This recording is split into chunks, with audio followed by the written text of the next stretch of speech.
Hello, my beautiful sponges. It's time for us to jump into our next section of 2 Samuel as we jump into the rest of this interesting story going on with David and figuring out who's going to win this little war they've got going on. Here we go.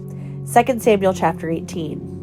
David now mustered the men who were with him and appointed generals and captains to lead them. He sent the troops out in 3 groups, placing one group under Joab, one under Joab's brother Abishai, son of Zeruiah, and one under Idaiah, the man from Gath.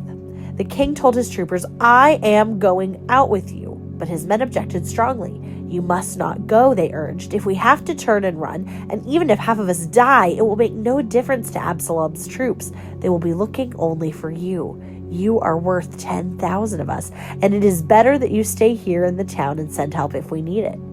"If you think that it's the best plan, I'll do it," the king answered. So he stood alongside the gate of the town as all the troops marched out in groups of hundreds and of thousands. And the king gave this command to Joab, Abishai, and Ittai, "For my sake, deal gently with young Absalom." And all the troops heard the king give this order to his commanders. So the battle began in the forests of Ephraim, and the Israelite troops were beaten back by David's men. There was a great slaughter that day, and 20,000 men laid down their lives. The battle raged all across the countryside, and more men died because of the forest than were killed by the sword. During the battle, Absalom happened to come upon some of David's men. He tried to escape on his mule, but as he rode beneath the thick branches of the great tree, his hair got caught in the tree. His mule kept going and left him dangling in the air. One of David's men saw what had happened and told Joab, "I saw Absalom dangling from a great tree." "What?" Joab demanded. "You saw him there and you didn't kill him? I would have rewarded you with 10 pieces of silver and a hero's belt."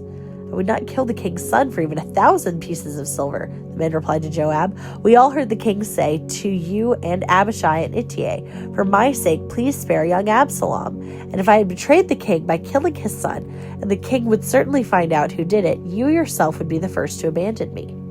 "Enough of this nonsense," Joab said. Then he took 3 daggers and plunged them into Absalom's heart as he dangled, still alive, in the great tree. 10 of Joab's young armor-bearers then surrounded Absalom and killed him. Then Joab blew the ram's horn, and his men returned from chasing the army of Israel. They threw Absalom's body into a deep pit in the forest and piled a great heap of stones over it, and all Israel fled to their homes. During his lifetime, Absalom had built a monument to himself in the king's valley, for he said, "I have no son to carry on my name." He named the monument after himself, and it is known as Absalom's monument until this day. Then Zadok's son Ahimaaz said, "Let me run to the king with the good news that the Lord has rescued him from his enemies." "No," Joab told him, "it wouldn't be good news to the king that his son is dead. You can be my messenger another time, but not today." Then Joab said to the men of Ethiopia, "Go tell the king what you have seen." The man bowed and ran off. But Ahimaaz continued to plead with Joab, "Whatever happens, please let me go too." "Why should you go, my son?" Joab replied. "There will be no reward for your news." "Yes, but let me go away," he begged. Joab finally said, "All right, go ahead." So Ahimaaz took the less demanding route by way of the plain and ran to Mahanaim ahead of the Ethiopian. While David was sitting between the inner and outer gates of the town, the watchman climbed to the roof of the gateway by the wall. As he looked, he saw a lone man running toward him. He shouted the news down to David, and the king replied, "If he is alone, he has news." As the messenger came closer, the watchman saw another man running towards him. He shouted down, "Here comes another one." The king replied, "He will also have news." "The first man runs like Ahimaaz, son of Zadok," the watchman said.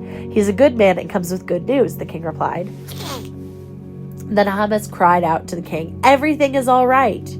He bowed before the king with his face to the ground and said, "Praise to the Lord your God, who has handed over the rebels who dared stand against the Lord my king." "What about young Absalom?" the king demanded. "Is he all right?" Ahimaaz replied, "When Joab told me to come, there was a lot of commotion, but I didn't know what was happening." "Wait here," the king told him. So Ahimaaz stepped aside.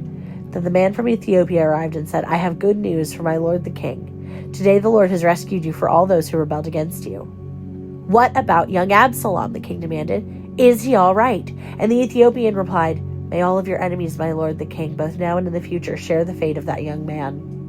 The king was overcome with emotion. He went up to the room over the gateway and burst into tears. And as he went, he cried, "Oh, my son Absalom, my son Absalom, if only I had died instead of you. Oh, Absalom, my son, my son." We are getting ever closer to the end of this book. We're really not that far away. Big thank you, because as of today, we are at 5 months of being in the Bible. So thank you for being along for that journey, as always. Tune in tomorrow. Joab rebukes the king. And have a wonderful whatever the time of day you're having.